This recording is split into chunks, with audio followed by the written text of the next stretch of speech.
The guardrail incident. A brand new Ducati Panigale has 215 horsepower. What do you do with all that power? Well, if you're Marco, you take your girlfriend to the Swiss Alps to show her how that horsepower can make her question the existence of God, while she follows back in a Fiat, gripping the wheel until her knuckles turn white, while Marco is out front, living his best MotoGP fantasy. Now, while Marco wanted to test his bike's power, he wasn't stupid. He took his helmet, leather jacket, and other protective gear. Right? Here is where I would actually say no, but he actually did take them with him. Coming into a turn marked "slow down," Marco decides to do the opposite. He leans, scraping his knee puck on the asphalt like a real pro. But in his desperate attempt to look cool, his other leg lifts up, just a bit. And waiting for that leg was a guardrail. That guardrail doesn't stop him. Oh no. It greets his leg at 130 miles per hour and introduces it to the concept of immediate violent separation. The whole leg got cut off and flew. The bike, not yet realizing its rider is now 25% lighter, keeps going for 100 yards, dragging Marco with it. His girlfriend pulls up and only finds Marco's top half, and has to spend the next 10 minutes looking for the rest of him after calling the emergency service. Turns out, all the best gear in the world doesn't protect you from yourself. The fence line incident. Living in rural Texas means you have two options for fun: watching paint dry or finding creative ways to get yourself killed. A teenager named Jesse chose option B. After a thrilling night of doing absolutely nothing, he sneaks out to his dirt bike. Headlight, busted. Common sense? Also busted. He decides to rip through the neighbor's field using only the light of the moon and an unhealthy amount of teenage confidence. He's having a blast, zipping through the dark, wind in his hair, not a care in the world. Meanwhile, Farmer, who's sick of kids carving donuts in his soybeans, had spent his afternoon stringing up 3 strands of good old-fashioned barbed wire. Jesse hits the wire at 50 miles per hour. The bike's front wheel hits the bottom strand and instantly face plants. Jesse, however, keeps going, right until the top strand catches him flush across the throat. This isn't a clean cut. It is a rusty, high-speed garrote that rips through skin, muscle, and spine with a sound you don't even want to imagine. 1 minute, he's a free-spirited rebel. The next, he's a biology experiment demonstrating what happens when force is applied to the human neck by a piece of cheap fencing. His parents found him in the morning, but there wasn't much they could do to save him. The manhole incident. It's Chicago. You're a motorcycle courier. You've spent 10 hours dodging death and accidents for below minimum wage, and all you can think about is that leftover chili in your fridge. You see a tiny gap in traffic, you think, I can make that. One last push, and I'm free. Bad news. A few hours earlier, a city crew, probably in a rush to get to their own leftover chili, didn't seat a manhole cover correctly. It was sticking up by maybe an inch or two. Who cares, right? Well, your front tire cares. A lot. When the bike hits it at 50 miles per hour, that 100-pound chunk of iron doesn't just bump. It does a front flip. It becomes an airborne frisbee of pure malice. You have exactly 0 seconds to react before you slam into its edge. The impact splits you open from gut to chin. Your insides become your outsides. Onlookers got a free and very graphic anatomy lesson. He was still trying to move when people got to him, trying to fix a problem that was, shall we say, a little beyond repair. The hydrant incident. Getting dumped sucks.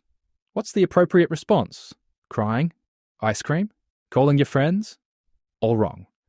The correct answer, according to one recently single gentleman in Dallas, is 6 shots of tequila followed by a high-speed motorcycle ride. It's called self-care. Look it up. So he's blasting down an empty street at 2 a.m., a drunken symphony of horsepower and heartbreak. And in a moment of pure genius, he thinks, you know what will really fix everything? A wheelie. He yanks back the handlebars.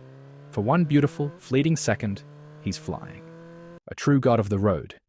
Then, his drunken sense of balance kicks in, which is to say, it doesn't exist. The bike slams down, pitches sideways, and yeets him onto the pavement. He's now sliding at 60 miles per hour toward a fire hydrant that's just been minding its own business for 50 years. He hits it feet first. The hydrant, being made of cast iron and bolted to a continent, does not move. He does. His legs explode on impact, but his body's momentum just keeps going, wrapping him over the top of the hydrant like a wet noodle. A big hexagonal nut on the top decides to introduce itself to his pelvis, turning his entire lower abdomen into chunky salsa. The force of his mangled body even breaks the valve, and a geyser of water shoots up as if the city itself were trying to wash away the evidence of his spectacularly bad choices. He was trying to numb the pain of a breakup, but ended in a tragedy. The pavement incident. Alright, I'm just going to tell you, this next one is rough. The real police report is so nasty they probably classify it as a biohazard. This is the PG-13 version. It's pouring rain on some godforsaken highway in Georgia. A trucker is cruising along, listening to the radio, probably thinking about what cheap coffee he's going to get at the next stop. Behind him is a guy on a motorcycle who can't see a thing because of the rain and the fat truck in front of him. He gets impatient. He decides to pass. He hits a puddle. Not just any puddle, but the perfect puddle. The bike goes down and slides directly under the truck trailer, right between the back wheels. The trucker does feel a bump. Huh, he thinks, must have hit a pothole. He turns up the radio. He has no idea that he has a new, very temporary hood ornament stuck under his rig. For the next half mile, the asphalt is doing its job. You know how you can rub a pencil eraser on paper until there's nothing left? Yeah, it's like that. But with a person. Truckers actually have a term for it called a human crayon. It's only when another car flags him down that he stops. He gets out, looks under his truck, and probably wishes he hadn't. There's no body. There isn't even a piece of a body. At the end of a long, dark, red streak on the highway, tangled up in the red-hot brakes, is the melted remains of one boot. They needed a fire hose and a team of guys with really strong stomachs to clean everything for those half miles. The string incident. It was a beautiful Tuesday in Rio de Janeiro. The kind of day that makes you want to call in sick, grab your significant other, and ride your motorcycle into the sunset. For 41-year-old Oriol Misael Henrique, this was pretty much his reality. He was a father of 3, a cook, and he was on his bike with his wife, heading over to visit his daughter. The sun was out, his wife was holding on tight, and the only thing on his mind was whether his favorite football team was going to choke in their next match. For him, the biggest danger on the road was a pothole, or a driver who couldn't be bothered to use their turn signal. But in Brazil, there's a popular hobby that's a bit more hardcore than just flying a kite. It's called kite fighting, and it's a game of aerial combat where participants coat their kite strings with a mixture of glue and powdered glass. The goal is to slice your opponent's line and claim aerial supremacy. These deadly cords, known as linha chilena, locally are incredibly sharp. It's a fun, wholesome activity, for the people flying the kites anyway. When these razor-sharp strings break free, sometimes they just float gently to the ground, but the other times, they are caught by something in the air which becomes an invisible trap. As Oriol was cruising down the road, lost in thought about that football game, he saw a thin line dangling ahead. You'd think a piece of string would just snap, right? Maybe give you a little tickle on the neck as you ride through it.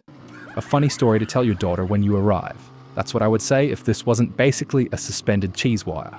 In less than a second, the kite string caught Oriol right across the throat. There was no gentle tug. The force of the motorcycle turned that glittery little string into a guillotine. It sliced deep into his neck, turning a perfect Tuesday into a scene from a horror movie. Suddenly, the side of the road was pure chaos. His wife and a passing driver desperately tried to stop the bleeding, their hands covered in blood as they fought to save him. They rushed him towards a hospital, racing against a clock that was ticking faster than they knew. But the damage was too severe. On the way to get help, Oriol suffered a cardiac arrest. He was gone before he ever reached the hospital doors. The Brazilian Association of Motorcyclists says these strings cause over 100 accidents a year, and about 25% of them are fatal. Some riders even install special antennas on their bikes to snap the lines before they can reach them. But Oriol didn't have one. The Brazilian Association of Motorcyclists says these strings cause over 100 accidents a year, and about 25% of them are fatal. Some riders even install special antennas on their bikes to snap the lines before they can reach them. But Oriol didn't have one.